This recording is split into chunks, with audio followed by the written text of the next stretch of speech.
Airtel 5G free unlimited data নিয়ে আমি যে সমস্যা বলবো, এই সমস্যা যদি আপনাদের হয়ে থাকে তাহলে অবশ্যই এখান থেকে আপনি 100% সলিউশন পেয়ে যাবেন।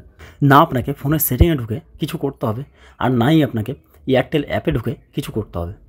দেখুন, আনলিমিটেড ফ্রি 5G ডাটা নিয়ে সবার মনে আলাদা আলাদা মতামত রয়েছে। এ বিষয়ে আমি যেটা বলবো, দেখুন, যাদের ফোনে 5G নেটওয়ার্ক আছে এবং 5G চলছে, পাশাপাশি আপনারা ফ্রি আনলিমিটেড ডাটা পাওয়ার জন্য 349 টাকা বা তার থেকে বেশি রিচার্জ করেছেন, এবং কি হচ্ছে, আপনি প্রতিদিন যেটুকু ডাটা পান সেই ডাটা শেষ হওয়ার পরে আপনি কোনো ফ্রি ডাটা পাচ্ছেন না, তাদের এই সমস্যা জাস্ট 5 মিনিটের মধ্যে কিভাবে সমাধান করতে পারবেন সেটি আপনাদেরকে বলবো।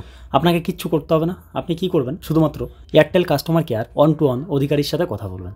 তার জন্য আপনাকে 1-to-1 কল করতে হবে, তারপরে আপনার 1-to-1 অধিকারীর সাথে কথা বলতে হবে। আপনি 349 টাকা বাকি তার চেয়ে বেশি যে প্যাকটি রিচার্জ করেছেন সেটি বলতে হবে। পাশাপাশি আপনার ডাটা শেষ হওয়ার পরে ফ্রি আনলিমিটেড ডাটা ইউজ করতে পারছেন না সে বিষয়ে বলতে হবে। বলার 10 মিনিটের মধ্যেই আপনার ফ্রি আনলিমিটেড 5G ডাটা আপনার অ্যাকাউন্টে অ্যাড হয়ে যাবে। যদি ভিডিওটি ভালো লাগে প্লিজ একটি লাইক করবেন, পাশাপাশি চ্যানেলটি সাবস্ক্রাইব করুন পরবর্তীতে এমনই হেল্পফুল ভিডিও পাওয়ার জন্য। Thank you so much. Jai Hind, Vande Mataram.